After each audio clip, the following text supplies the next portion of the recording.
namwigiye ko umukoresha atari so, kuvuga ngo abantu tujye tunabimenye, ntabwo umukoresha aba ari so, ntabwo umukoresha aba ari nyoko. Iyo umuntu akubwiye ngo ndagukoresha ufite amagambo aremereye arupre, impamvu nyine hari ibintu wiga ukabona mu by'ukuri iryo somo ryari rikwiriye. Singiye gukubeshya, nuvuga ngo buriya usibye ko twita ko nyine dukunda kusanga wenda n'urugero dushaka gufata ngo mu nyuma cinyi dahita, ariko singiye gukubeshya.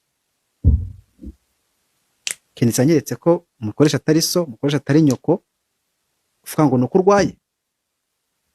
Urwaye iki se? Ni urwaye, ni urwaye cyangwa ni urwaye? Nyamuta kiderivaringaga cyo mu rugo.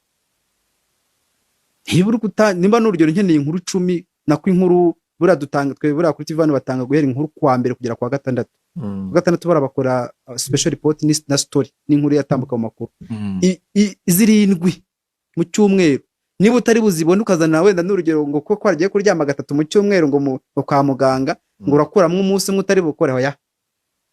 Umukoresha si nyoko, umukoresha si so.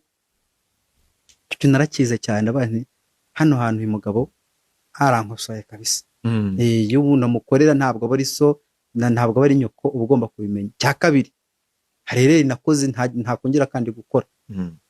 Wowe umpaye akazi sinakongera kubwira ngo kuko twatandukanye ngo nyamuneka ngo ndwanaho ngo 200,000. Ndi nyoko se? Burakinisa nyigishije ngo sibyo kuba umuntu twarakoranye cyangwa naragukoresheje ntabwo turi inshuti. You are not a friend.